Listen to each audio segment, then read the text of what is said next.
on YouTube. Like us, follow us, and be the first to know. This is the Comrade Show. Yo, yes, my people. You are welcome once again to the Comrade Show, the special edition, the one we call the Comrade and Friends. Today, the 30th of January, 2022.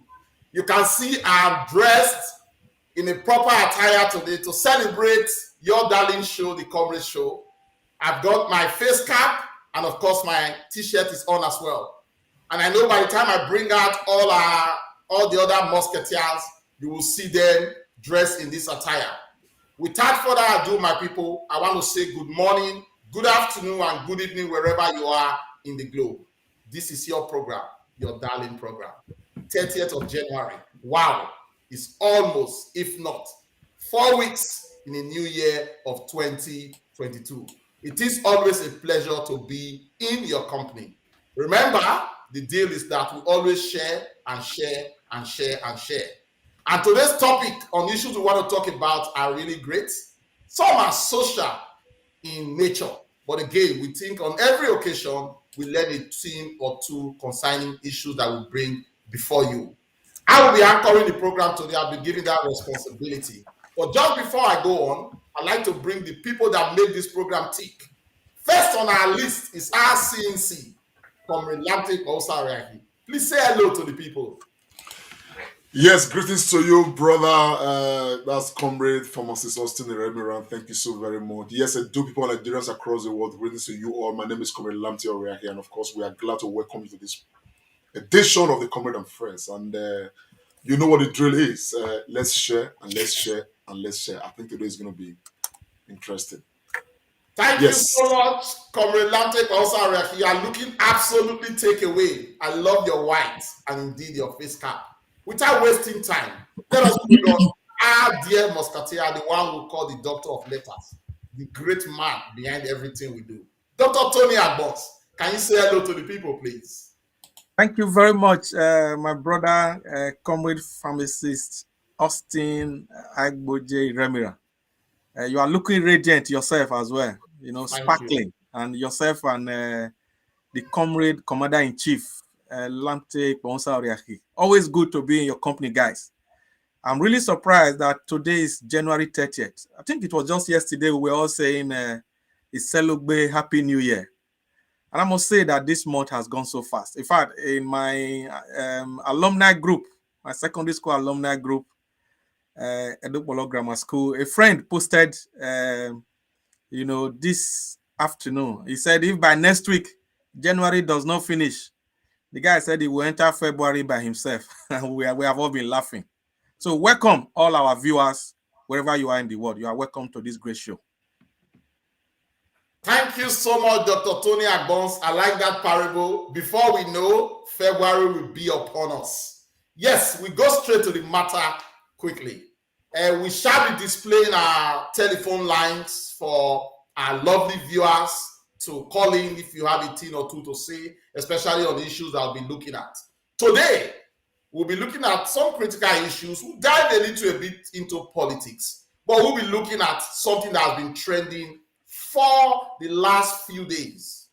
Remember, this has been on air and somebody has come out as well to even come to tender an unreserved apology to the wife. Without wasting time, we are on a popular singer, a popular artist in Nigeria who has made his name, and he is the envy of so many.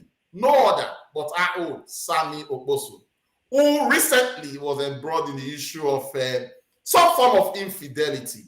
The Comrade Show, the Comrade and Friends, we are not really going to look at infidelity in that aspect. We want to look at the role of men and women in issues like this. What if it happened to me or happened to you? What would you have done? You already know the background to the issue. Sammy Okposo has apologized profusely to his family and fans.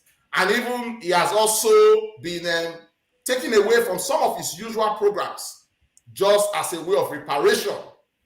Would that be a good thing? Is that okay? Somebody even told me a few minutes ago that the church has rejected him. Members of beer parlor are now asking a nightclub, if you have been rejected in the house you call your own because you've committed a sin, we can welcome you and want you to come to us in nightclub and beer parlor.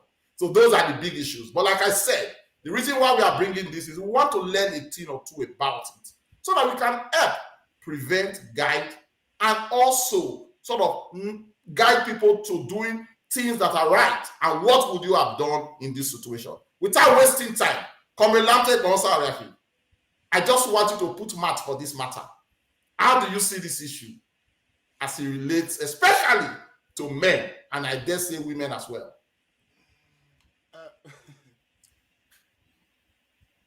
Honestly, I feel quite sorry for Sammy Okposo. I feel sorry for him because I remember when I was much younger, my one of my big brothers used to say that it's in a woman when get belle, now he commit fornication and all of that because right now society is castigating Sammy Okposo because of what has happened, and I think that he made a mistake, and the mistake he made was going public with what had happened. I thought that he would have been able to deal with this matter internally with his wife and try to find a solution from inside the house. But again, we still cannot make much judgment because we don't know exactly what may have happened inside the house, that may have not led to this public display. And of course, listening to the voice of the girl, with whom, they heard what he did and all of that, as, publicized everywhere. Um, I probably think that beyond what we know, some aspect of this matter may not have been managed rightly. I don't think I'm in the right position to make any judgment. You understand? Based on what happened to Sammy Okposo, I think I say so because this issue of man and woman matter. It takes a lot beyond discipline to be able to be free from such entanglement. We just pray that one is not caught, at the wrong place and at the wrong time. Where sometimes even when you are a disciplined person, your disciplined nature will just take the back door, and some of that things will start, ruling your senses and all of that. So we don't know exactly what they have played out. There are those who have come out to say that Sammy Okposo is a womanizer, is one who has had this nature of this and of that, you understand. But again, the reason why Sam Okposo's case is what it is because he professes to be an evangelist, to be one who we should model in a way, we should look at and of course take after and all of that. So all that becomes some sort of contradiction, that you are professing Christ one way and you are doing some of those things that Christ asked us to run away from. So there are so many conflicts here and there, but ordinarily what he has done, I don't think that society should just push it to the edge like this as it's happening right now. I don't think so, honestly. That'll be my take. Yeah, thank you so much, Comrade Lante. Like we said, this is just a relaxed moment. We want to take a thing or two and learn a lesson. People Yes. have been criticizing him as well, and rightly so. I'll go straight to you, Dr. Tony Agbons. Now, it's been all about Sammy Okposo because of the name and the clout he's got. Is anybody talking about the woman? Has she done anything wrong? Is she culpable? What are your thoughts, Dr. Tony Agbons? Thank you very much, my brother, Comrade Remira, for the way you have introduced this topic. And like you said, it's been really trending. And Comrade Oriaki have thrown some light already on it, and I will just pick it up from there. I always say this: nobody is above error, and Absolutely. I think for Sammy Okposo, this one has gone beyond the board and is got to this stage. The woman too is culpable. Like we always say, it takes two to tango. So all the blame will not just be on Okposo alone. So the woman too is involved. So and that is why, like we are discussing this topic, each of us, whether you are a man or a woman watching this program, we need to learn some lessons from this on what we do, some of those things we do secretly that people don't see. Sometimes, if it goes wrong, this whole thing will come out in the open. I want to believe that if this woman had not become pregnant, nobody would have known that Sammy Okposo and this lady, I think they call her African doll or something, they were having an affair. For me, I just see this as an affair that has gone wrong because pregnancy have come in. And like Comrade Lante Ponsa said just now, it's only when pregnancy comes that you know that people have been having an affair, an intimate affair, having sexual intercourse and all that. So a lot of people do these things secretly. People in the high and the mighty, the low, the middle, people do this. We know how this matter of sex, how it is. So, but a lot of the blame has been going to Sammy Okposo for obvious reason because he's the more popular person. He's the celebrity kind of. He's a renowned gospel singer, and being a gospel singer, you expect that he's a minister. But most people see him as a music minister. So people expect that much has been given to him. Like it's often said, they say, to whom much has been given, much is expected. And that is why they always say that the higher you go, and you have a fall, the more painful it is. If Sammy Okposo was just somebody by the street corner, this whole brouhaha may not have been up to this level. But because he's very well known, he's a known personality, that is why this thing has reached this level. And I'll be looking at Sammy Okposo later, maybe probably what he should have done and what he should not have done. I'll be talking about later. But for now, this is what I will say, my brother. Thank you so much, Dr. Tony Agbons. To our viewers, especially to our very good brother, Divine Greatness, who is asking why are we talking about this topic? And I can see the play of words between Peter and Ebojele. Well, Sammy Okposo may be in focus right now, but in life, you learn. And the purpose of this program is to get tidbits and feedback from our viewers.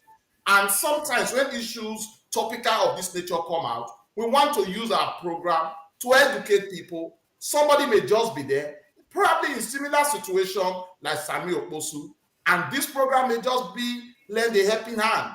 And it could be that you try to save somebody from getting into this because these are challenges. So long as men and women live on earth, you would always have some form of communication, some form of relationship. But we don't want that to destroy family. So that's why we are talking about it. Sammy Okposo is in focus, but we are trying to pick up and sieve a lesson for all of us to learn because we live on earth and we never know who will be next. It is on that note that I'm going to ask Comrade Lamte. Now, could it be generally that if a man is troubled in his house, he seeks pleasure outside? Do you think that could be the reason why Sammy has done this? Or do you think he has a troubled home? What's your take on this? I think we need to be very careful. There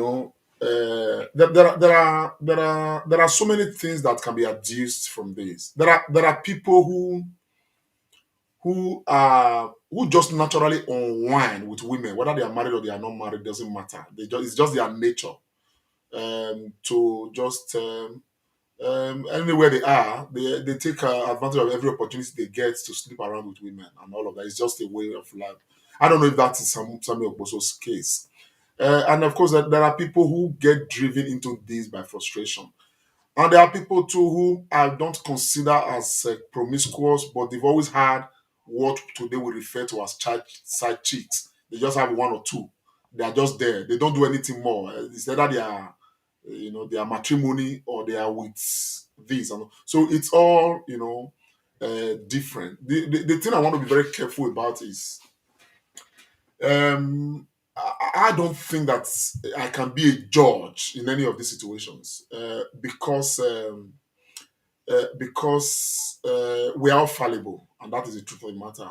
And besides that, the subject matter itself is highly subjective because what you may consider as discipline may not actually be discipline to the other man.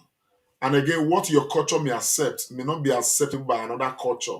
So at the end of the day, it's an area we have to navigate,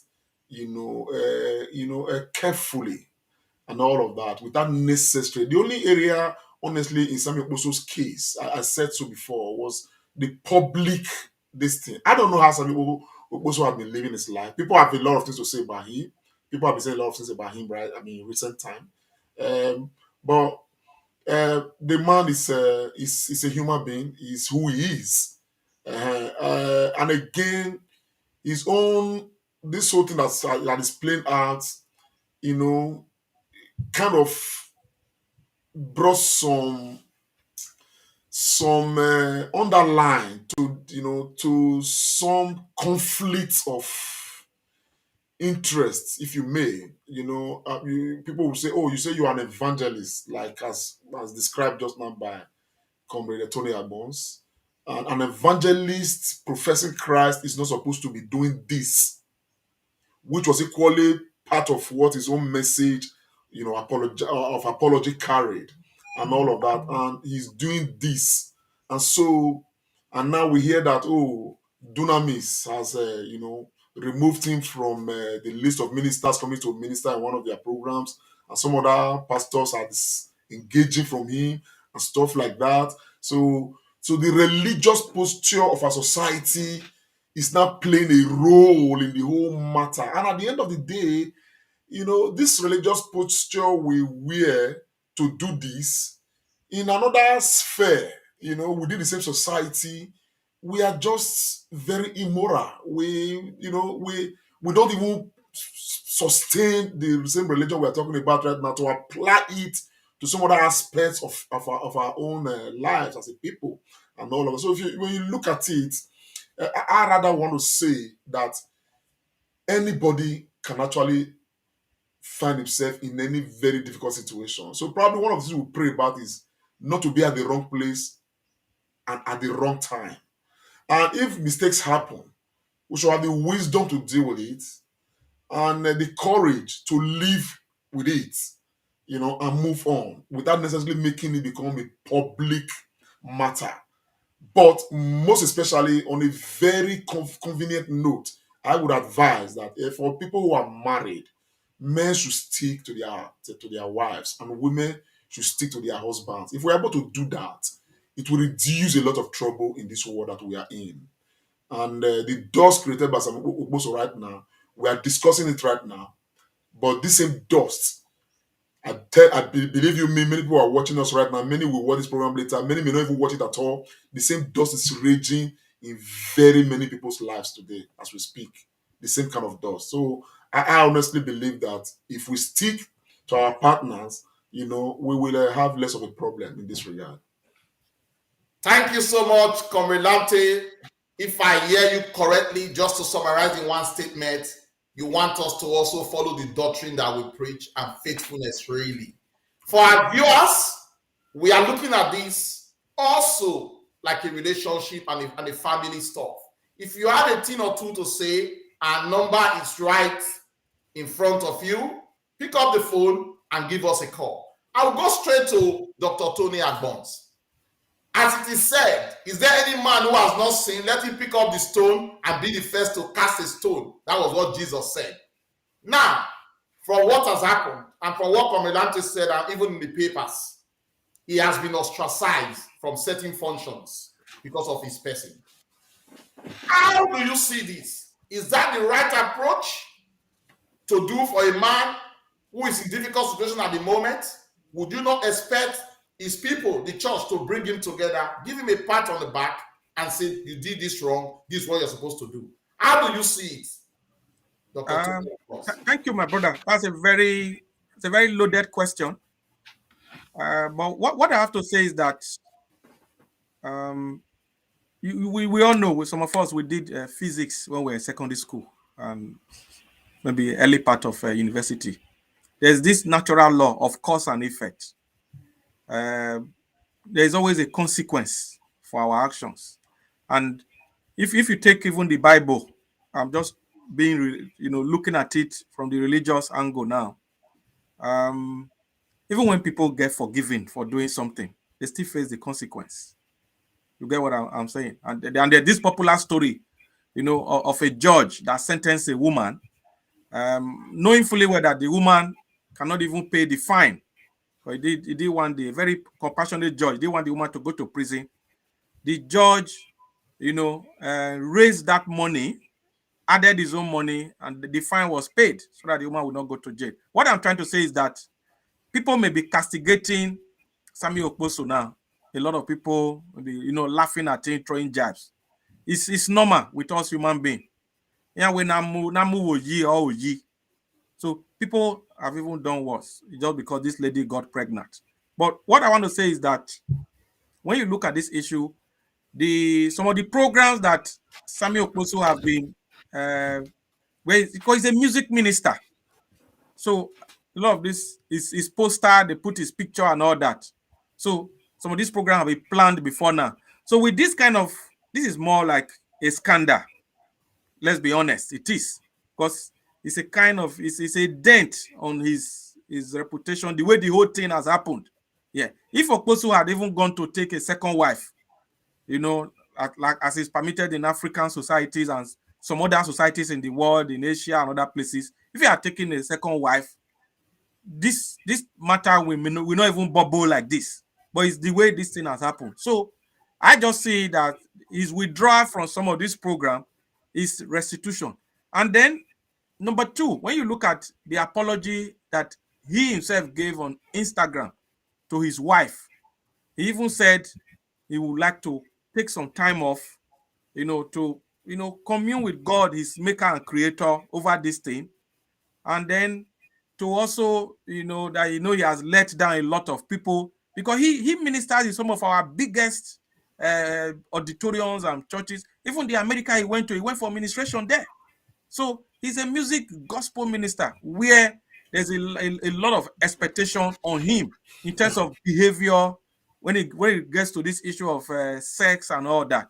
So that is the point where I stand. So I think taking him off programs for now is even better for him, because he will have time to do restitution with himself. Let me tell you this. Even for me, sometimes I have made serious mistakes in life. I do the restitution for myself, because when you are okay with yourself and your maker, your God, no matter what people may be saying, you move on with your life. There's none of us that is perfect, like one of our viewers said just now. Nobody is perfect. We all make mistakes. So it's good that he's taking off, but I don't really support all the jibes that he's getting. People are just raining abuses on him and all that. So that is the point where I will stand on. I will even suggest that he even needs a psychologist at this time, because the way the whole thing has found out, he'll be really, really, really, really hot, even himself, because he'll be looking at the whole event now. From hindsight, I will be thinking that he will be like, I shouldn't have done this. I shouldn't have done this. I shouldn't have done that. So that is my point that I want to put across. Thank you so much, Dr. Tony Agbons. I think what you said is absolutely right. It's loaded. It's time for sober reflection. And you think that it is right that he's been let off for now, so that he can take some time off to realize, to reflect, and to at least come back a bit strong, having learned his lesson.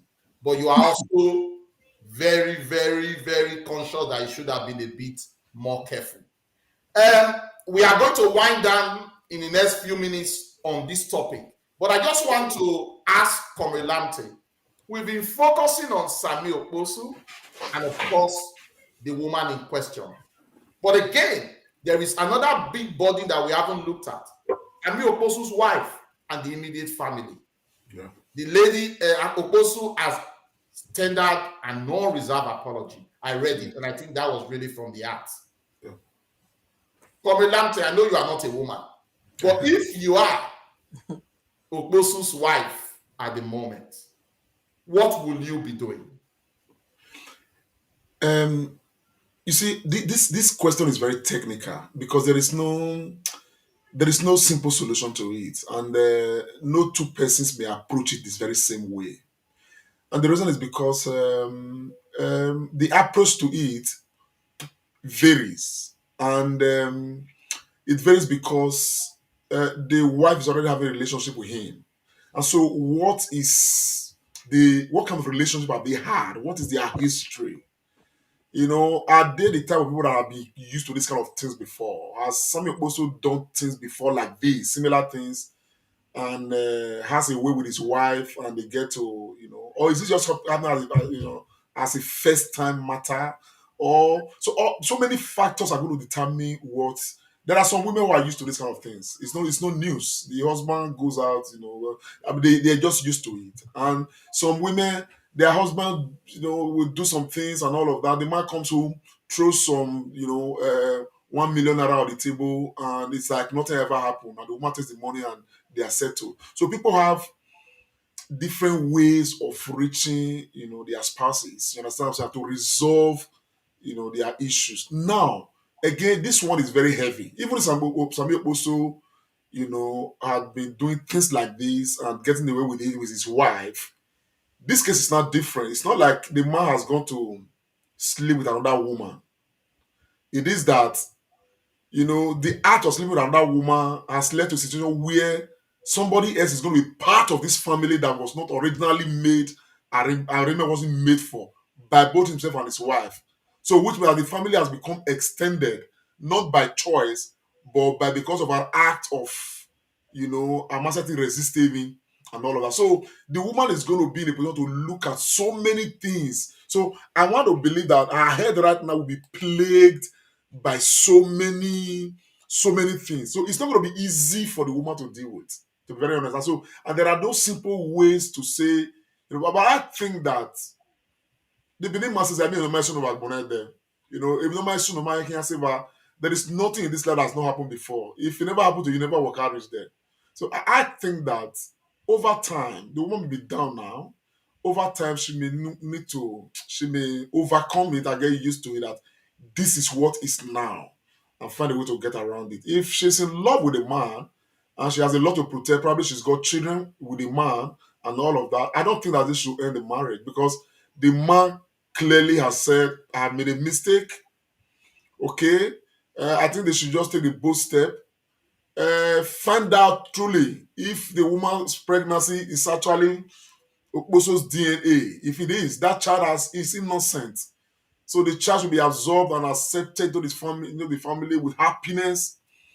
And and they should imbibe. I want to advise them on this. They should imbibe this particular saying by the Edos. Edo say, which means that if you do not fulfill the call of destiny, they not go dark. So this may actually be, the call of destiny. You never know. God has said Okposo must travel this journey and bring forth a child through this journey that will become an Okposo. So at the end of the day, I think that they should use what is peculiar to them as a family to resolve it. But importantly, the interest of that child that is yet unborn, should be protected.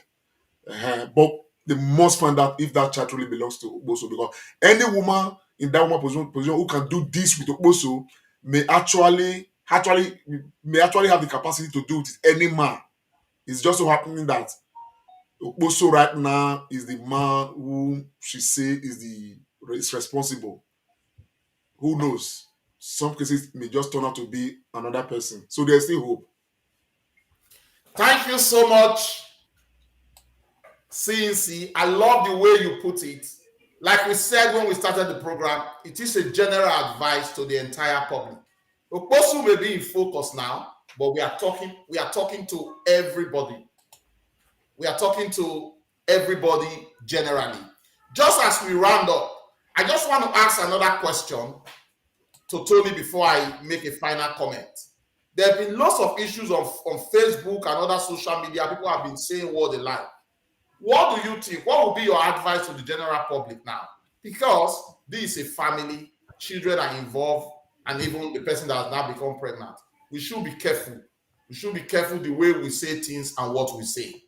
Remember, this social media is always not very forgiving. Dr. Tony Agbons, your last word on that. Yeah, you are very correct, my brother. Social media is not forgiving. If you make a mistake, people will hype it. People, bloggers, they will start using it to sell their page. Social media, they're just waiting. People are just waiting for the next available news that is trending, and they pick on it. So, for me, I think Okposu, although his apology, some association of men have said, "Oh, Okposu don't fall our hand. Why ain't go they apologize to his wife? Waiting do no be woman give belly. Waiting wrong there." But some others have said the apology is good. He wants to calm the home front and calm the wife because, of course, DNA will be done to actually confirm if the child in question actually belongs to him. But I think Okposu knows that he actually We he have a went. caller. Yes, We have. I please don't let's know if take he's the calling call. for this. Yeah, for this issue.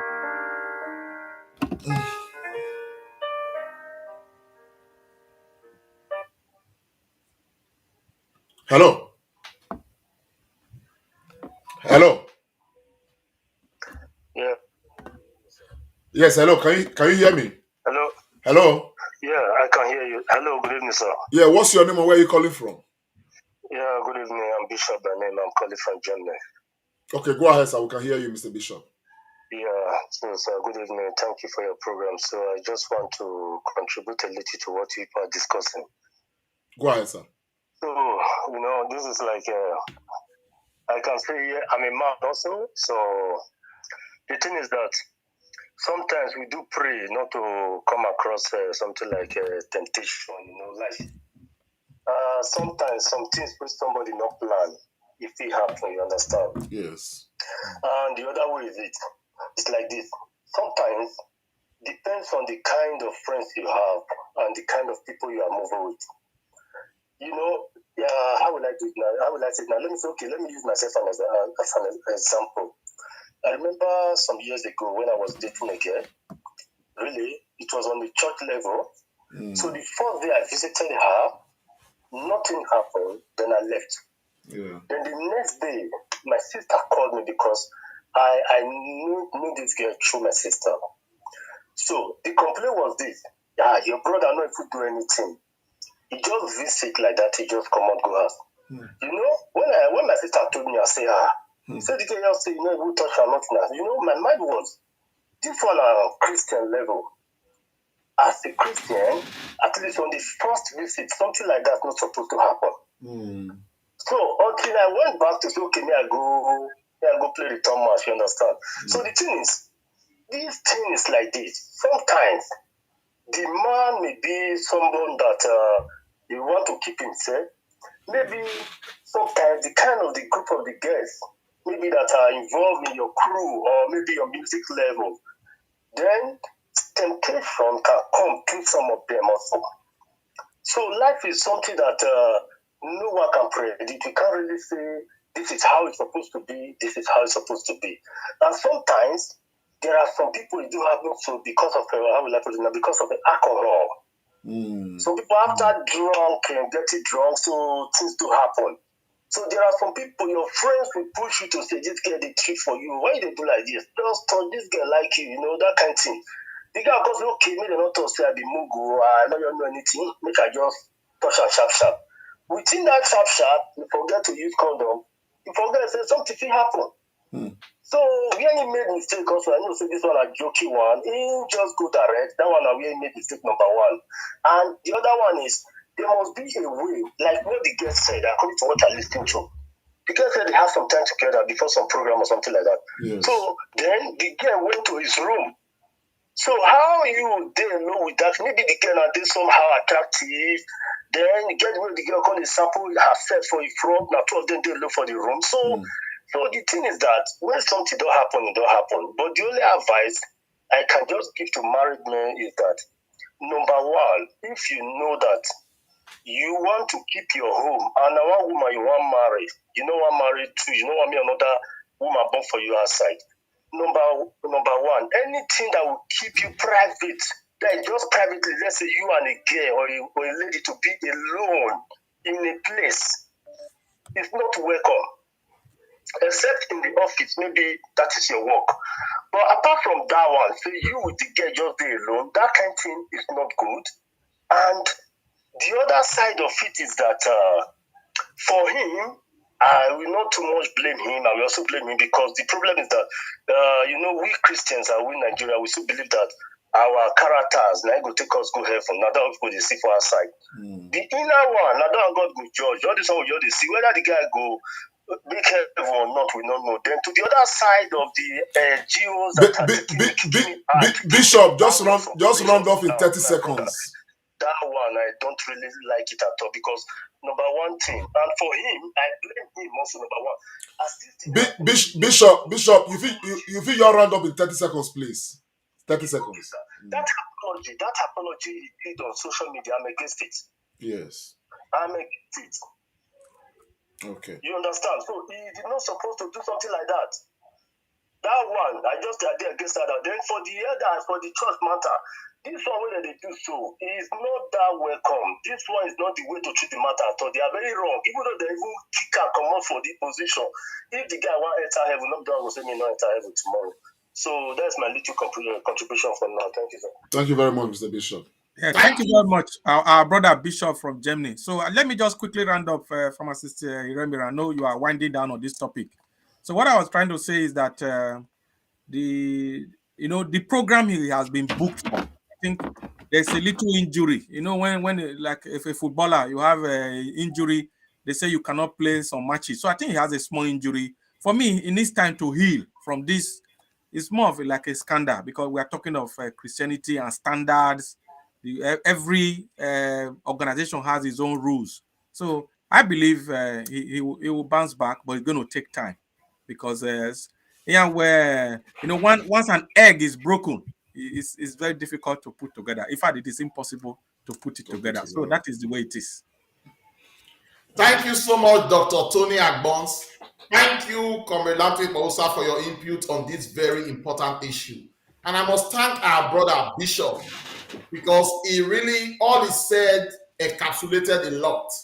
And like we said during the intro for discussion today, we are not looking at Sammy Okposo alone, but just a lesson to all of us, man and woman. There are dangerous times out there. Temptations abound. But we want to appeal to all men. Wherever you find yourself, let's be a bit more disciplined. Because when you become so popular and you are the face of so many, there's an attraction to you.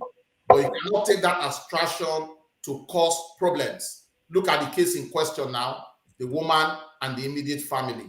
But it is a big lesson. Let's be very careful. Let's run far from temptation and let's always watch our moves. It is Sammy Okposo today. We pray and hope it's not somebody else. But the lessons we learn and what we do going forward is very important. Similar thing too for the women. Leave our men alone, especially those that are married. But let us all together try to live and do the decent thing, and we'll make ourselves and our place a better society. So we'll leave it at that for now and hope that the matter will be resolved in a very amicable manner, and Sammy Okposo will come back again to his full throttle and begin to give us his melodious song. So we leave it at that for now, and we proceed straight to talk about the second issue. And of course, the most important issue we have today, the road to 2023. Next year is going to be a very important year in the life of our great country, Nigeria. Remember, Like I said last Sunday, many people cannot wait to see the back of this present government in Nigeria. But while we are going to talk about the road to 2020, something happened midweek, and many of our supporters have been asking questions, and we feel it will be right for us to talk about it. A notable member of the present government of the Muhammadu Buhari-led administration, who has served as a minister in the 2 terms of the current administration, a former governor of Lagos State, an erudite lawyer, and I dare say an alumnus of the Great University of Benin. No other but former governor, now minister, Raji Fashola, who was governor 2 times for Lagos State, and he was minister of power, works, and all combined in Buhari's first administration, and currently is only minister for works. He said and made a statement during the week that in terms of infrastructure, President Buhari has done more than the US government. He's not talking of the United States of Lagos. He's not talking of the United States of Nigeria. He's talking of the almighty United States of America. And many people have been asking questions. Where are these infrastructures? I dare say they might be everywhere. Nobody knows what was in the mind of Raji Fashola when he said that. And I think it will be good for us as we begin to navigate into 2023. Let us have a swipe at this to find out if Raji Fashola, Minister for Works, Federal Republic of Nigeria, has said the truth. Dr. Tony Agbons, I know you are a man of letters and well documented. Data's flow in your vein. Could Fashola be telling the truth? What is your take? Thank you, my brother. I think the former governor of Lagos State and the honorable minister at this point in time in Nigeria has given some of us who work with data work to do. So I'm still doing my search and research over this matter because, our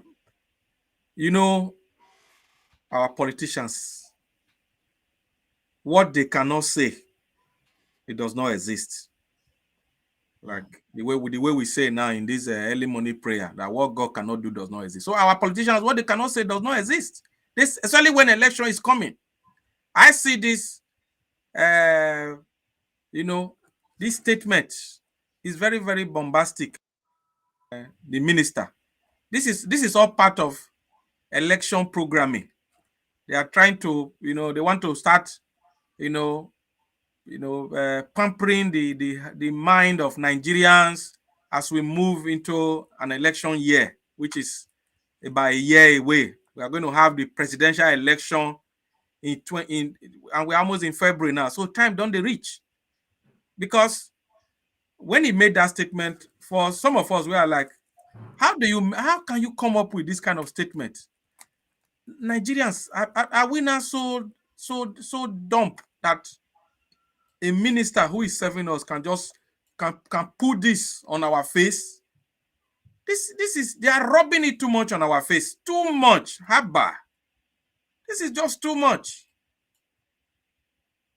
Yes, the government have been doing one ray project, many of which were even started by the last government of President Goodluck Jonathan and all that.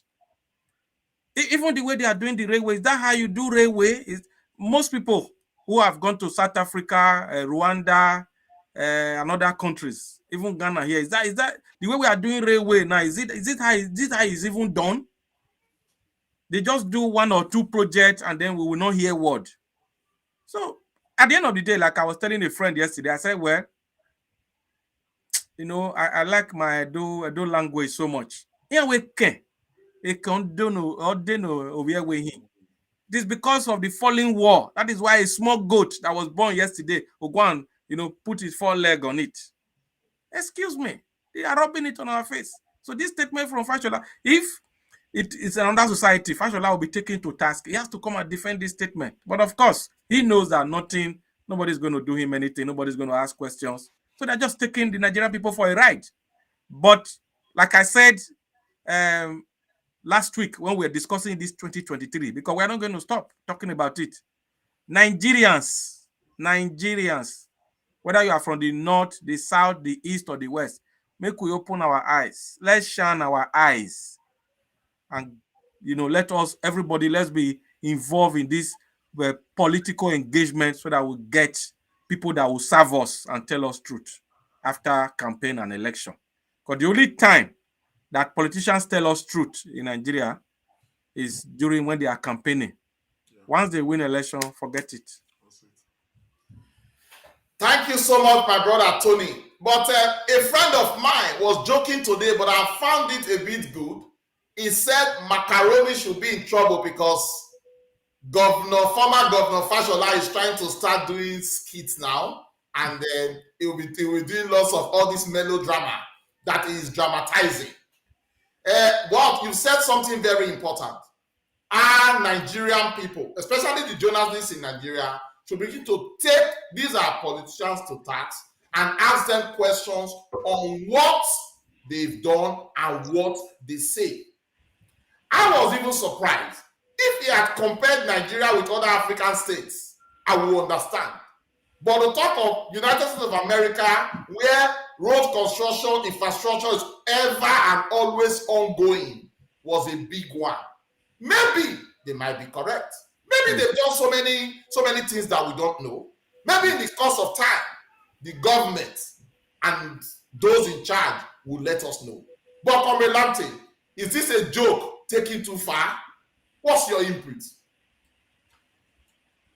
You see, my brother, we are all guilty of this mess, all of us, Nigerians. Because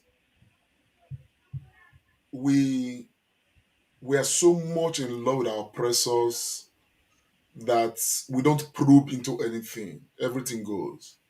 Why will Fashola not make a statement like this when there's everything wrong with this government and yet Nigerians are not probing into what is wrong? Nigerians are not asking questions. Nigerians are not mounting the right pressure to ensure that we have a better system. I've always mentioned that any government, particularly the capacity of the President of the Federal Republic of Nigeria, who is unable to guarantee the protection of lives and property, anybody who's a president has no business being a president.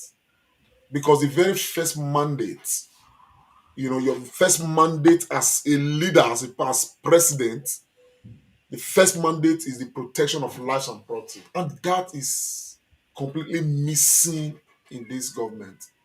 It's been missing from the inception, but it's even most evident in this administration. Now, we look at an administration that has placed Nigeria in the most difficult economic quagmire we have ever known, apart from during the Civil War. We are in an era where Nigerian naira has become valueless. You hold $1 million naira, it may only just make you a few pots of soup and stew and all of that. We live in a system where, by default, as a Nigerian, you are owing, you are indebted to the tune of nearly 100,000 naira already being born in Nigeria because of maladministration. And everything is as business as usual.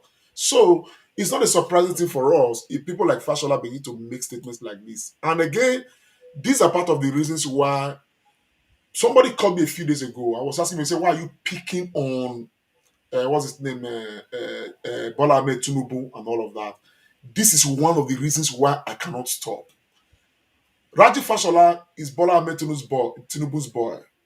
He's minister today because Bola Ahmed Tinubu recommended him. Now, we have the vice president of Nigeria, Yemi Osinbajo, is Bola Ahmed Tinubu's boy. He's vice president today because Bola Ahmed Tinubu recommended him. Now, the question you're going to ask yourself is, what has the vice president's contribution to the Southwest been since nearly 8 years he's been vice president? What has he inspired by way of project to the Southwest of Nigeria?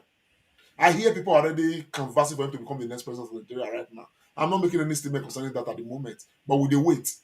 The Buhari we are talking about that people have so often condemned, Buhari has attracted project to his own region.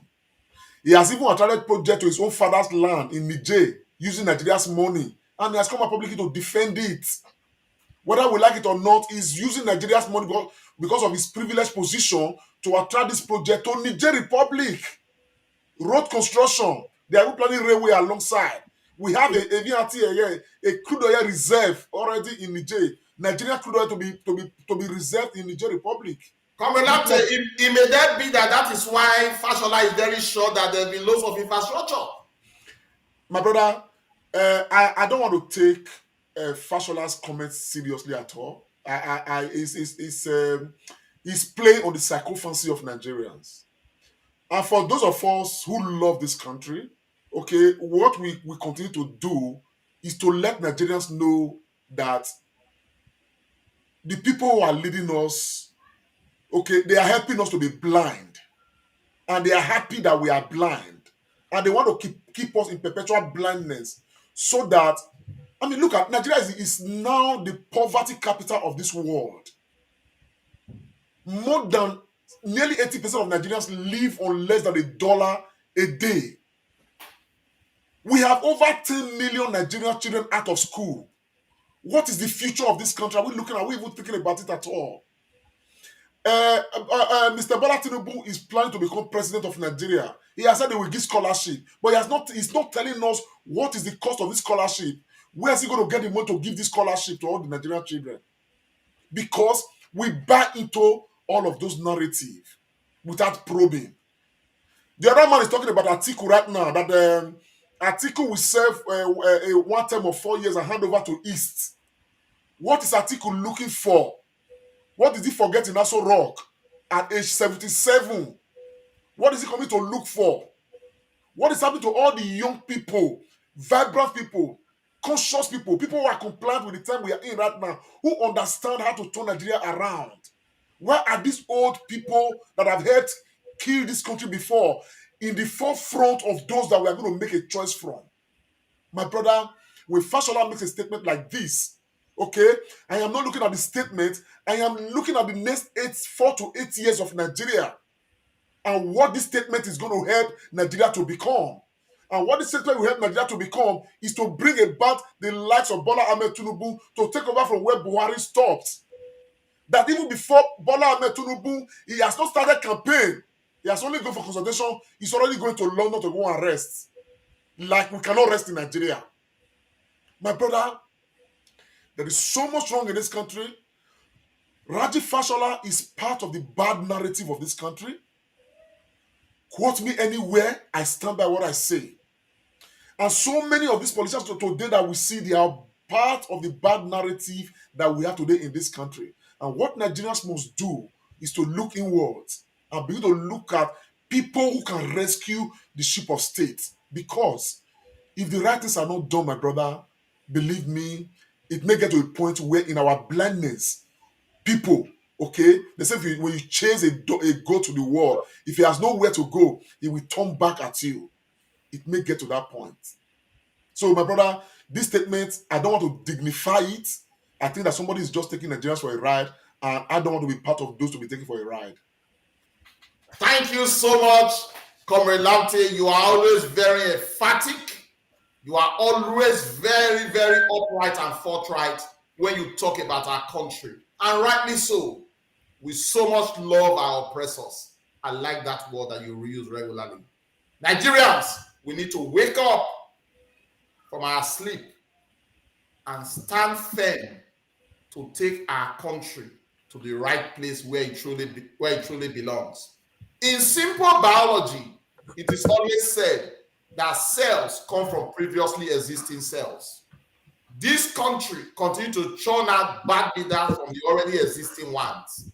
And every leader that has led our country in one way or the other is the reason why we have the government now, because they are culpable. Because they haven't set a very good standard. So mediocres and mediocrity will continue to occupy the space. So having said that, Rajiv Fashola's question is at best described as a mere drama. It's not true, it's not founded, and it's clearly hypocritical. On that note, we go straight to look at 2023. 2023 and Nigeria. A lot of people have come out, more are still going to come out. Last week, we sort of talked about it, and we said it's going to be an ongoing conversation.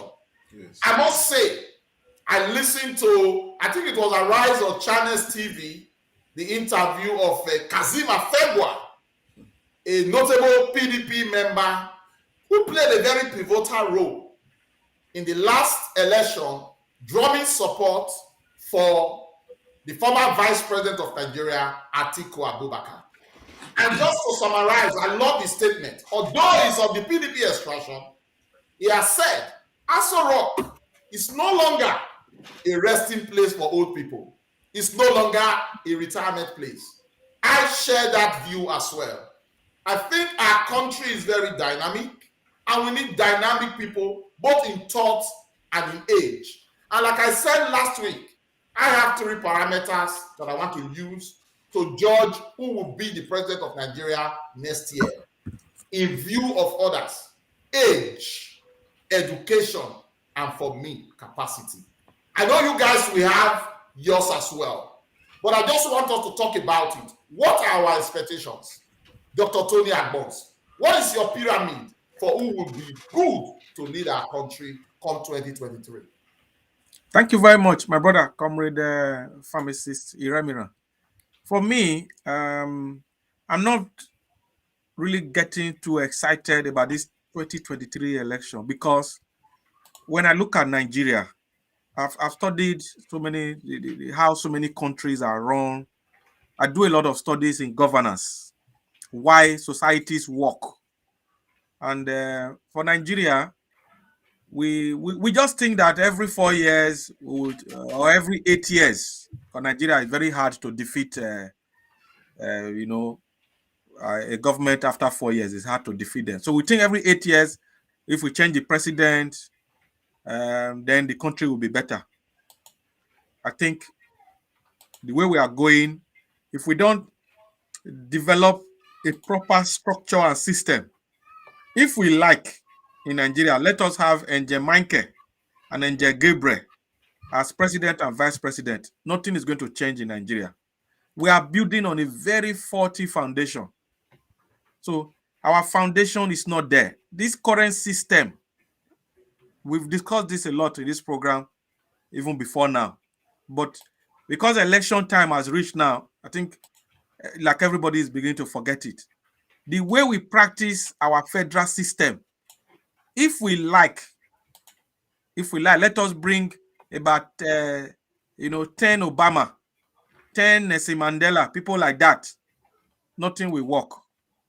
We need to have a system that works. Societies that work, countries that work, they have a system.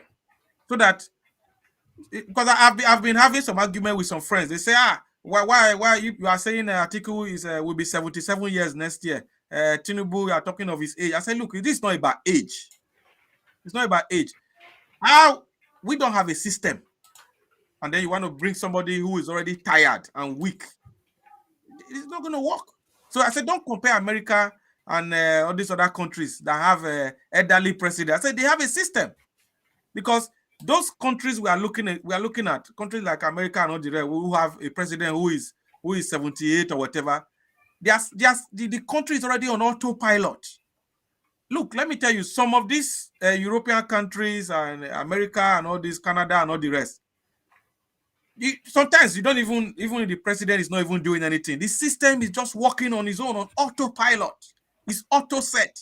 Yes. So we need to, in fact, I am even thinking that what we should be hearing now is that, not like what the APC did when they were coming. They said they would restructure Nigeria so that we'll have a proper restructured country, but they didn't do it. Those are the things we want to be hearing. And based on that, Nigerians, they will say, okay, we'll vote for you. But if you don't do it, 4 years' time, we'll kick you out. So what I'm trying to say, my brother, this is a lot here.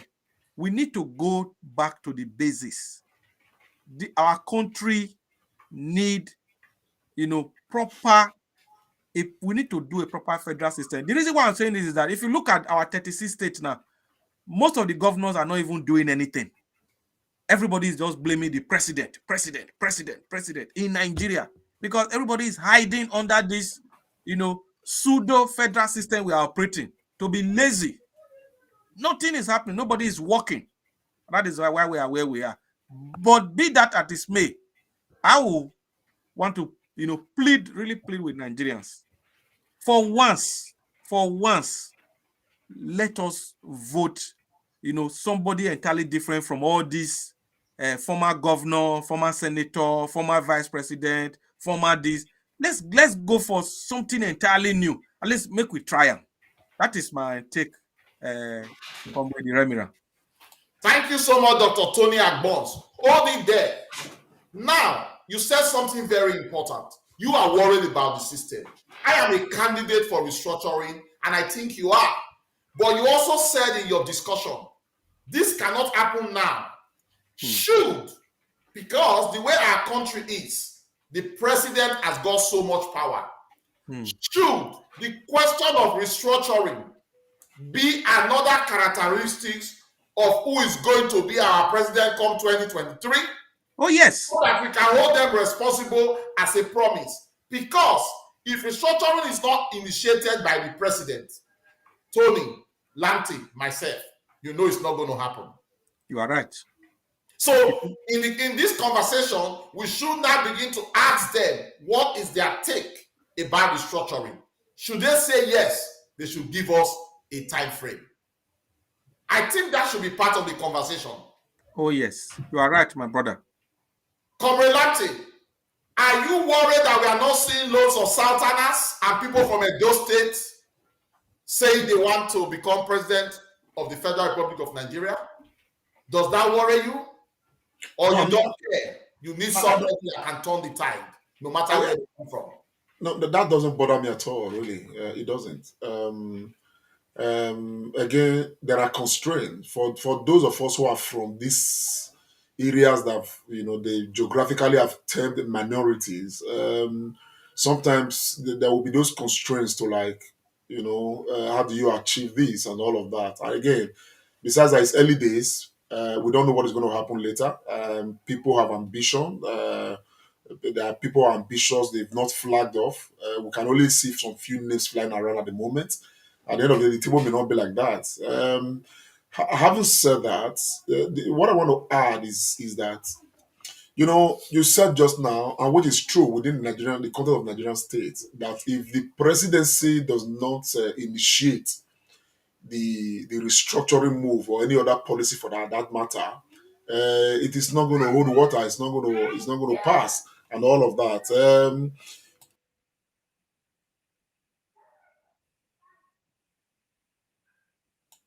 So like I was saying, if the president does not initiate it, it's not going to pass. It's not going to fly, and all of that. All of that, as true as that statement is, as it were, it's a statement of burden, because our system has been beaten to accept that. Ordinarily, the decision of restructuring or other policy matters must not rest on the presidency. We have a National Assembly, by the way, the worst in the history of this country, presently.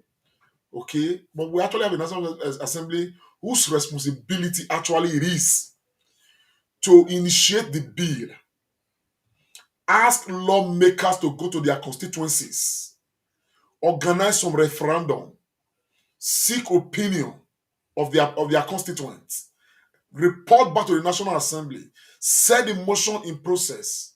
You understand what I'm saying now? Let the bill go through a first reading, amend it at the second reading, organize the framework, and send it to the Mr. President for his assent, so that we can now have a framework to have a restructured system. That ought to be.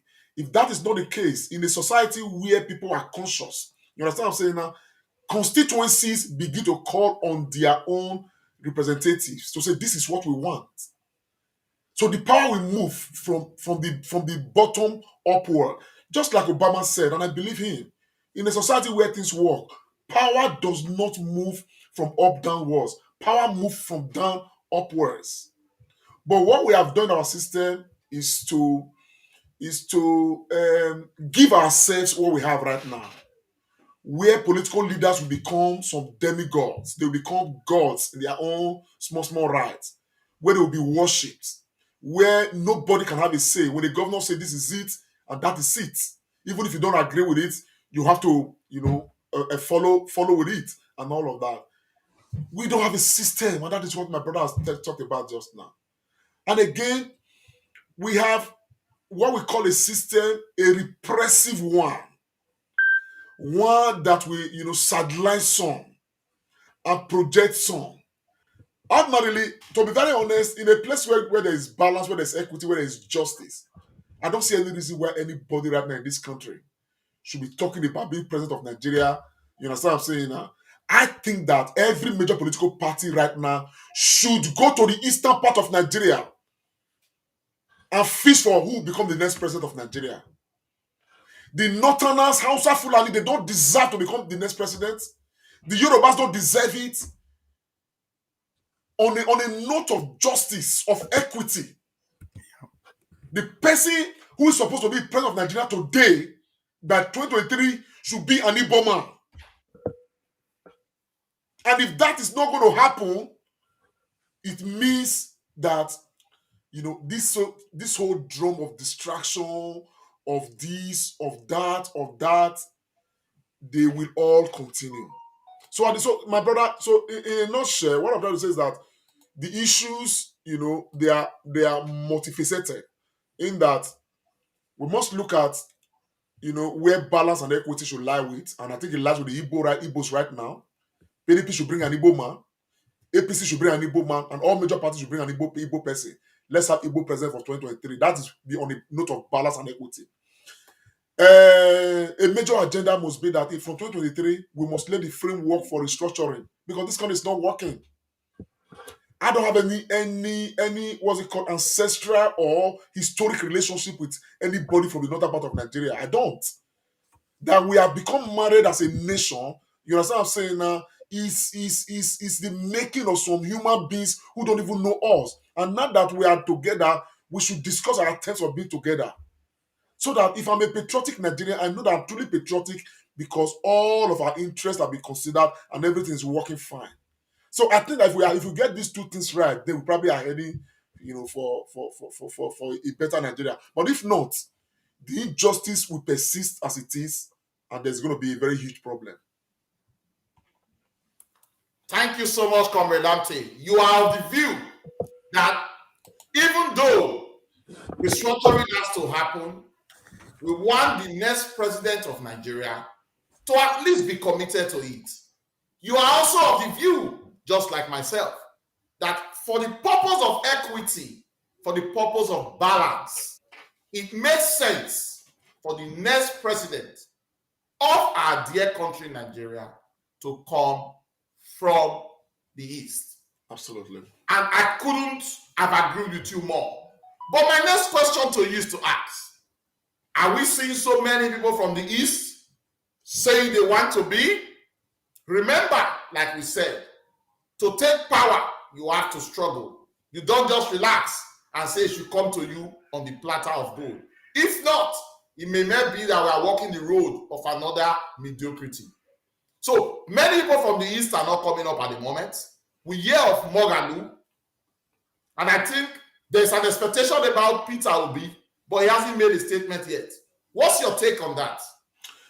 My brother, if you know the injustice that Nigeria has done to the Eastern people, to the Igbos, okay, you may not, the answer to this question may not be far-fetched. We've always had Igbos come out to want to contest and all of that, and we see how the system kind of cripples the ambition of the Igbo man. You understand what I'm saying? To the extent that the Hausas will publicly make a statement to say that they don't trust the Igbos. They don't want to give powers to the Igbos and all of that. So, my brother, there is a systemic, political genocide against the Igbos by the Nigerian state. You understand? And when we see people like Kanu come out and and is getting support and they want to have their own country and all of that, some of those things are born out of frustration with the Nigerian system that is highly politically genocidal, against these people. And it's unfortunate that the Hausas are not alone in this political genocide. The Yorubas, many of the Yoruba political leaders, they are conniving with the Hausas to ostracize the Igbos politically in this country. My brother, we must say the truth. This is why this issue of restructuring is very important. Because in the process of restructuring, we must tell ourselves the truth and confront this truth. And so by the time the Igbos see that they have been politically ostracized, okay, by the connivance of the Igbos and the Hausas, carrying some other people, they come and the others are along with them. What do you think would be the courage of the average Igbo man who may be ambitious, who may have the capacity to become president of Nigeria? Many of them want to just keep the thing to themselves. Many of them want to see if they can have the blessings of this same political, these people that have built this political hegemony in the north and all of that to see if they can be granted that passage in a state where there is equity, there is justice, there is balance. Why would anybody Yoruba land right now not be advocating that we should have an Igbo president to become president? Why would the Hausas not be advocating that let us have an Igbo presidency, given how many years we've come in the hands of both Igbos and the Yorubas in this country? And we see somebody, so Doc Messi is coming out to talk about what's it called, Atiku. So many of the other people are coming and flocking around there. What's his name, Tinubu, and others are trying to project Osibanjo. My brother, this country, okay, the injustice is too much. Thank you so much. There is no way we can build on injustice and expect a better state. It's not possible. Thank you so much, Comrade Ante. I'm going to come back to you. To our viewers, this is a very topical issue. It is of necessity because 2023 is very important to where Nigeria will go. I want to encourage all our fans, all our viewers, if you are listening, why don't you dial in? Let us hear your voice. Have an input to see how things are going. Dr. Tony Agbons, Comrade Ante has established very well in a family where it is clear that one of the sons or daughter is being oppressed. It's only fair for all the supposed oppressees, if there's a word like that, to come out and say, no, to this child, this is your turn. He is worried. I am concerned.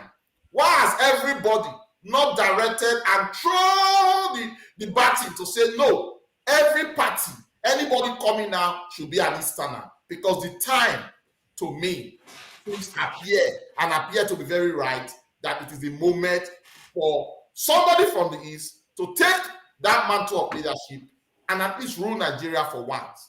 But I'm going to pose a question to you. You don't just sit down and say it's going to come to me in the plate. As we stand, there are a few Igbo people that have already indicated interest. But we've always said that one dynamism and somebody of youthful age. I want you to throw more light. Let us look at the candidates from the East that are coming up now. Mogalu, former Speaker of the House of Senate, I think Pius, and a few other governors have thrown their towel into the race that they want to be president of Nigeria. Just take it from there, Dr. Tony Agbons. Do they stand any chance? Thank you, my brother.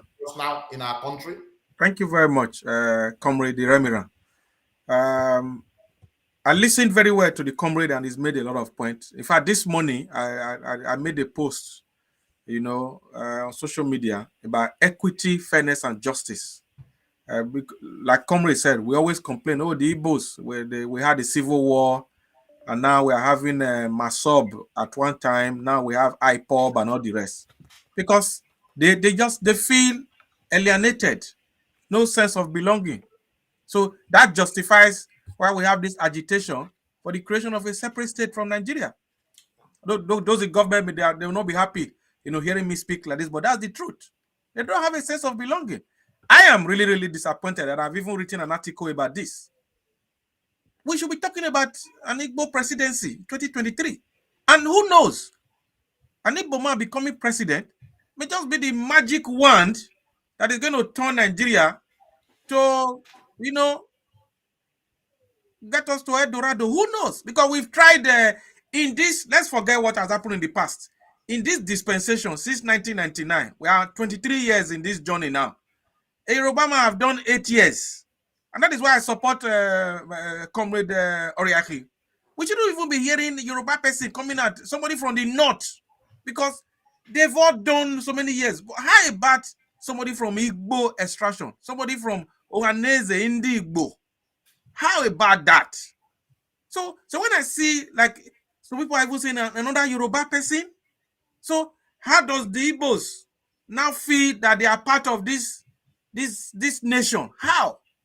And then sometimes you hear some people, they say, oh, if Iboma become president, they will just share the country and say, for real? He can't do that. So there's a high level of injustice to the Igbos. And my brother, they always say that there's always an exception to certain things. I have even written before that, oh, the Igbos should not expect it on a plate. They should expect it on a plate. In fact, I'm changing. They should expect it on a plate. And I have an evidence for that. There's a precedence already we set in this country when after the June 12 Wahala, not that there was a formula or any written agreement, but by our mind calculation, by mind perception and action, Nigerians, we had two presidential candidates, Chief Olufalaye and Chief Olusegun Obasanjo at that time. Both of them contested for the president of Nigeria in 1999. So whether Falaye had won or Obasanjo, who eventually won, it was very clear that Yoruba man was going to be president because of what had happened to the Southwest due to the MKO Abiola issue. So we have a president. So for now, I will even say that if we want to really be fair and just, so that Nigeria will at least we try something new, all the political parties should have an Igbo man as presidential candidate. Yeah. They have the qualified people. You were just mentioning some names now. Although I have problem with one of them, the Mogalu guy, all those guys. We don't hear of them until 6 months to election. So that kind of behavior from people like that should not be encouraged. But somebody like former Governor Peter Obi, he's a presidential material. We also saw what he did in Anambra State. So these are the kind of things we want to be hearing. And there are some other Igbo governors who has also done well in their state. So we should be considering these people. So all attention should actually be for somebody from Igbo land, from the East, to be president of Nigeria, to be fair. Because if they don't get it, if a Yoruba man or somebody from the North and Hausa Fulani gets it again, then the disenfranchisement of the Igbos from the East will continue. And that will not be fair in a federal system. Thank you so much, Dr. Tony Agbons. I think you've echoed the minds of many Nigerians, and indeed what Komelante said before. We truly want to be a family, and in a family, we need some semblance of balance. Absolutely. It is clear that the East has not produced anybody to lead this country. If it happened in 1999, where it's now obvious, why shouldn't it happen now? And that will give a sense of belonging. And it will even help to encourage other minority groups that their time indeed will come. I hope that the states, the parties are listening and they will think along that line. Sometimes I weep for we the Southerners that are being used as a stooge. Just imagining what Engineer Raymond Dokbesi said about Atiku and how he's going to go naked. Southerners are always available for funny innuendos. But as we wind down, my brothers, I just want us to forget about the East, forget about the West, forget about the North. Just tell me in a few minutes what your ID candidate should be as a person. Comrade Lamto. No, it's. I've always floated that. Honestly, I my candidate has to be a young person. Somebody who should not be more than 65 years old. Okay. Education is quite key, but if this person is educated enough to to to be compliant with today's world, okay, and this person has experience in managing human beings and resources, proven experience, maybe as an administrator and all of that.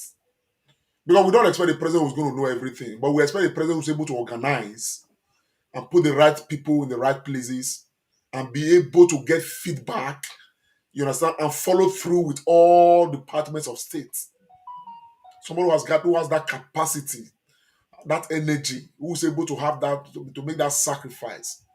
So and of course a lot more, because Nigeria, we are looking at I'm looking at 2023 to produce a president that will not just govern Nigeria for Nigerian state's sake, but govern Nigeria for Africa's sake. Africa is crying for leadership. Africa has been looking up to Nigeria for leadership. And for the last 60 years, we have failed Africa. All this nonsense that the world is doing with Africa, suppose that Africa had a leader that the continent is following, I am sure we would have been able to stand toe to toe with other continents of this world. So Nigeria, anybody who must lead Nigeria must understand that the business is not just about what we do locally, it's about how we present Africa to the world. And it must start from Nigeria. Nobody's going to be able to do it. And so people like, Peter Obi, like my brother talked about earlier, Comrade Agbo's talked about earlier. People like that, okay, they have that proven record that they can be such subjects. I mean,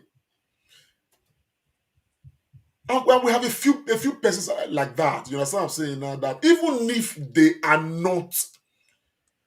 not expressing interest, this country, other people from other regions, from outside extraction, from the Yorubas, can meet to say somebody like this, an Igbo man that Nigerians don't know yet. If we project this person, Nigeria will be on a good road to success. We can meet to fish out such a person and encourage such a person to run. And again, this whole idea of running election, taking money, employing different godfathers here and there. If there's so much to do, my brother, we need to ensure all of that. Nigerian president should be financed by Nigerians. With their 100 naira, their 1,000 naira, 2,000 naira, their 3,000 naira, everybody should be the godfather of a Nigerian president. Not some sadona of one place there, some this of this. At the end of the day, all the oil wells in the country, they use it to shara for all of them, and they keep the rest of us, the rest of the people in abject poverty. So, bro, I think we need proper evolution. So we need a young person, a vibrant person, somebody with proven track record, at least somebody who's educated enough to understand the time that we are in right now, to provide leadership for Nigeria and for Africa. Thank you so much, Comrade Lamte. I wanted to ask you about money, but you've answered that. You think the next Nigerian president should not be rich? We, the people, should be the group that should sponsor by contributing. And you also think that education is important, but not a serious issue for you, so long as the person can communicate, can read and write enough. And you are also of the opinion that age is sacrosanct. You would have loved anybody not over the age of 65. Thank you so much, Comrade Lamte, for that. Dr. Tony Agbons, in quick succession, forget about the East, forget about the North, forget about the South. I want you to tell our viewers and our people what your ideal president should be for Nigeria come 2023. Yeah, mine is very, very straightforward. I have three very heavy criteria for who I would like to be president of, in a great country like Nigeria. Number one, along with my brother, it must be young. Must be young because Nigeria needs work. Nigeria is like a new farmland. So there's a lot of work. There's a lot of mess to be cleared. So we need somebody who will be young, who will be healthy, not somebody who is already going to rest when March never even starts. So that is number one, young and healthy. Yeah. Number two, somebody who is cerebral. When I say this, I've said this to some friends last week, and they were like, "Oh, on our way read book." I said, "It's not about reading book. Education is not about books. You understand? Education is about the enlightenment of the mind. I'm not talking of somebody with degrees, with PhD. No, that's not what we are talking about. Yeah. We're talking of somebody who is cerebral, who has mental capacity, not contractor. That is true. Then my last one is the person must have a traceable working resume. You will say this person from 1992 to 1995, he was working in this place. From 1997, just like we all do. So we should have a traceable resume that we can say, oh, he's worked in this place, he's been this one in this place, he's been that. Because all what we find, look, I must tell you something. Recently, I was doing some research, and I read something about the Delta State governor, the current governor. I was very impressed. I even told one of our friends about this. I said, wow, I saw the man at the, where he was coming from. I was impressed. So I would want somebody that have a traceable working resume, not just somebody from the blue and say, oh, he just did this, and then you cannot trace anything. Because that way, the person will be able to pilot the affairs of the country. Thank you very much, my brother. Thank you so much, Dr. Tony Agbons. On that note, you have spoken very well. You have reminded our viewers, in addition to all the many things you want, just like Comrade Lamte, we think the person should have a CV, curriculum vitae. We should be able to trace what they've done, because what they've done will tell us what they will do in future. Our viewers, our top fan, is been the Comrade Show, the one we call the Comrade and Friends. We've been looking at inroad into 2023 as Nigeria prepare to have another election to vote a president that will lead our country from 2023 and beyond. This is going to be an ongoing discussion in this segment of the Comrade Show. It's never ending. We continue to talk about it. We continue to encourage our Nigerians. We continue to conscientize Nigerians to look ahead and put the country first before self. Put the country first before money. And also to appeal to our populace. Let us not be carried away. 10 kobo you take today may not sustain you for the next 4 years. If Nigeria is to move forward, we need very committed leaders who believe seriously in the unity, progress, development, and prosperity of our great country.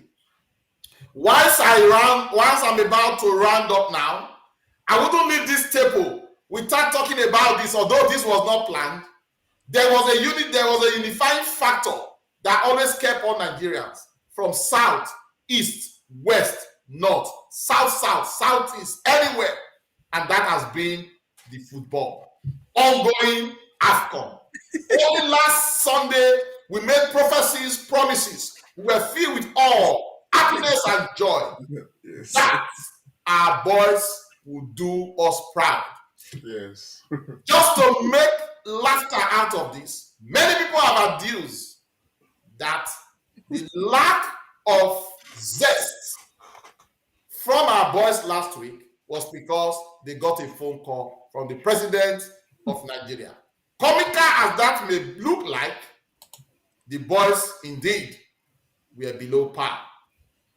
I know a large part of the country, everybody was in very, very poor spirits. But I think we moved on now. But it will be unfair for me not to allow our musketeer to say just a one-liner about our boys and the current AFCON. Importantly, Cameroon has qualified to quarterfinals or semifinals. And our boys are back home. You were in the spirit last Sunday. What happened? Just in one liner. My brother, no, this one is more than one liner, my brother. Not just this. It passed one line, though. It passed one line. Last week, honestly, I'm very disappointed. I thought of that matter, this president's phone call. You recall? I don't want you to dwell more on that, though. No, I'm not dwelling on it. But my brother, if lie resemble truth, we go believe him. This man called the Super Eagles in the last edition. The next match after he called them, we lose in the last Nations Cup when we go. You understand what I'm saying now? Anthony Joshua was raised in the UK. He's a boxer. He became a heavyweight, 1B, the boxing. Undefeated in his life. Like, they never defeated once. At a time, he was okay, let me identify with my own country, Nigeria. He traveled to Nigeria to come and see. And I think he met Buhari in London. You understand what I'm saying now? Paid homage to Buhari. Buhari prayed for him, blessed him, facilitated with him and stuff like that. Do you know that Anthony Joshua in the next match, he was beaten like he never fought before in his life?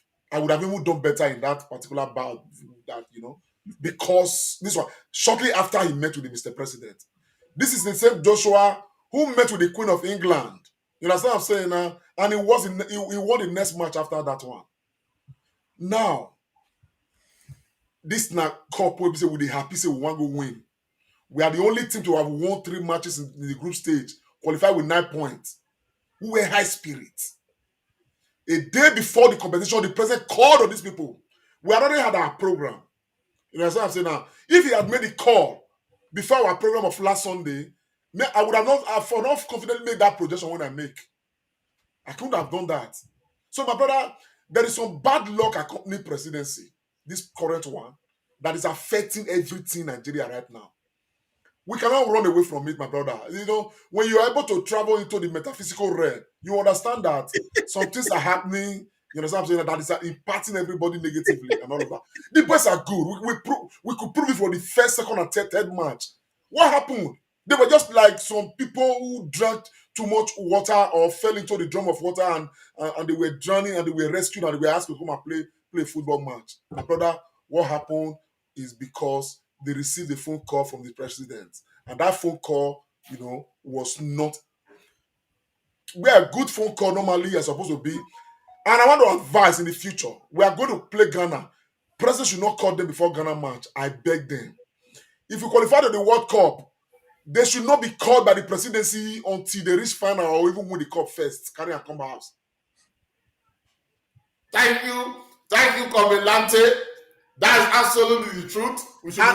Sorry, sir, just to add before I must come on. Do you know that, I don't know how many years it is now, we have never crashed out of Nations Cup at this stage, even with the worst squad we have had. And we know this squad not good at all. We still reach quarterfinal. We never come up for this second round once. Yeah. Abba, maybe you think the last time we got knocked out of this stage was in 1982, the Nations Cup that was played in Libya. Dr. Tony Agbons, take it up from there. Your final word on this. Thank you, my brother. If I was just laughing when Comrade was talking, Comrade himself is an ex-footballer. He played football very well. So I know Comrade is not happy. A lot of people have mentioned because social media was trending that may you not receive phone call on the day of your breakthrough and all that. So Nigerians just turned the whole thing to come. It was painful. I couldn't even eat that evening last Sunday because after our show we watched the whole thing. I just could not eat because our hopes were so raised. Like Comrade Okposo said. So, but that's football. I think for me, jokes apart, our boys underrated the Tunisians. That is my thinking. Although the coach Austin Eguavoen kept saying that in Africa you take every team serious. You understand? But maybe when our boys, when they got to the pitch, they underrated the Tunisians. And Tunisia had a problem. About 10 or 11 of their players have been struck down with COVID. Yeah. So their team was not even the proper team. So this was like their second 11. So all those our boys say, this one now their second 11, we'll go beat them.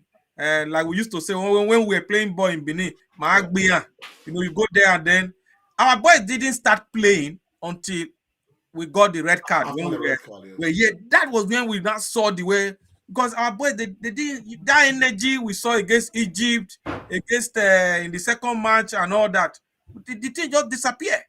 So that was the problem. So, but the phone call too was a distraction. Me, I won't really say it's bad luck, but it's a distraction. And this is what has always happened to Nigerian team. You know, I've had people close to me who have played for, you know, for Nigeria at national level. It's a distraction, because I was watching some videos. I saw the chairman of Air Peace. You know, they are promising them for every goal 10 million, 1 million. Look, football. Some of us, I also played football a little bit. You need focus. You don't have to think of any other thing. Just focus on the football. So if anybody is going to be promising, they should be promising to maybe the FA chairman who will be writing their promises down. Because the pressure they were put, and most of these are players, if you look at them, they are really young. Our players were very young. This group of players are really young. They are going to play for us for a long time. So the pressure was too much. Like Comrade, like you said, if phone call is going to be made, make phone call maybe when they get to final. Absolutely. Or after they have even won the trophy. Apart from that, let's reduce the issue of the impact of the phone call. You know, like the point you've made. You know, this same thing happened to us in I think it was France 98 or so. Yeah, it was France 98. Yeah, we're thinking of Brazil. Yeah, we had stunned Spain. Spain was very good. Yeah. Joe Ulises go and we were playing Denmark. We were playing Denmark. We were looking beyond Denmark. Yeah. Now, I think that as much as Guavon had inspired the team, I think that technically our preparation for this match against Tunisia, you know, technically was lacking a lot. It was lacking concentration. It was lacking in tactics. It was lacking in approach. You understand? When you look at it tactically, when the boys came in, the boys just came in like we were going to stroll over. There was no leadership on the pitch. No player was providing leadership per se. Everybody was just backbook. You understand what I'm saying now? So it looked like the team did not watch Tunisia to plan for every man, to have a strategy and approach to the match. You understand? So I think that there was a tactical failure somewhere. You understand? So what we saw later, you know, after the red card, was the spirit of the 10-man Nigerian team that was left on the pitch to now try to see whether they can salvage something and all of that. So, bro, apart from probably the tactical failure and everything, all of them are still part of the whole this thing where they come from, the phone call and every other thing. But that's what we could see on the pitch. You understand what I'm saying? Now that tactically we were not there. You understand? And we can't lie about it. Tunisia was a better side on that match day. Mm-hmm. You understand what I'm saying? Now they were a better side. They were more focused. They knew what they wanted to do. And again, where you could tell that this team had no concentration. The keeper, so just a couple of days before, was granting interview everywhere, telling the whole world the kind of women they like and all those kind of things. I mean, you did camp.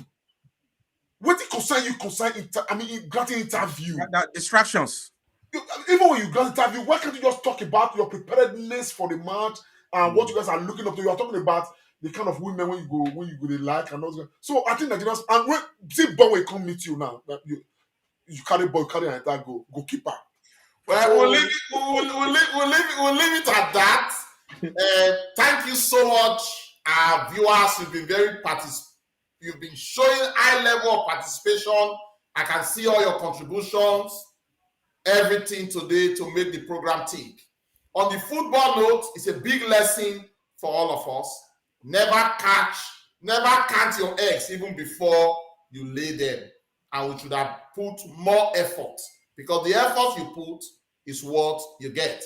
And like Dr. Tony Agbon said, from individual, from government, when our boys are out there, our men and women, doing things for our country, we shouldn't distract them by enticing them with unnecessary promises. Apologies to Nigeria. We crashed out last week. I believe the injury is now healed. Let us move on and hope that the Super Eagles will restore us to normalcy when they take on Ghana in the World Cup qualifiers. Thank you so much, our people, today. We've looked at Sammy Okposo. We've looked at the road to 2023. And we've also topped it up with the wonderful, funny, and very lackluster statement from the current Minister of Works on the issue of infrastructure. Nigeria, we want to move forward and want to move forward in the right way.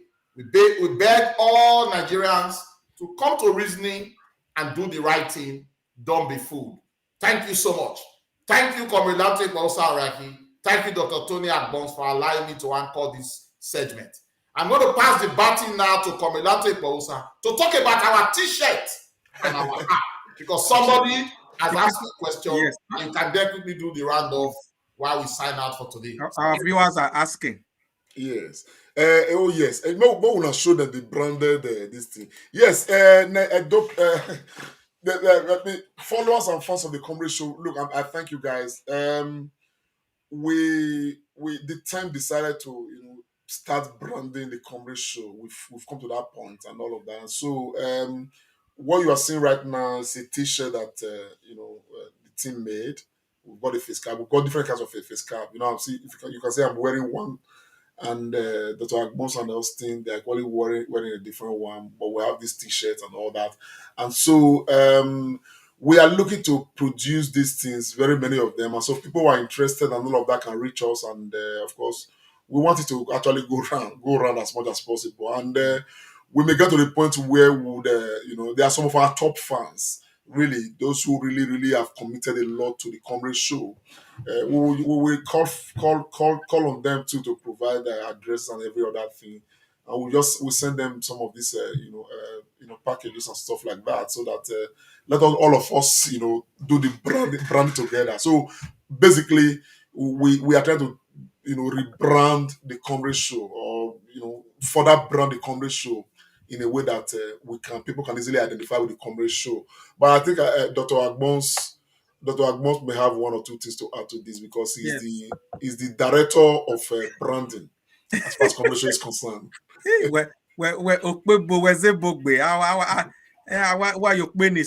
Director of branding. You need to add to my allowance. So thank you very much. It's really a pleasure to we like the comrade have said, nothing stops an idea whose time has come.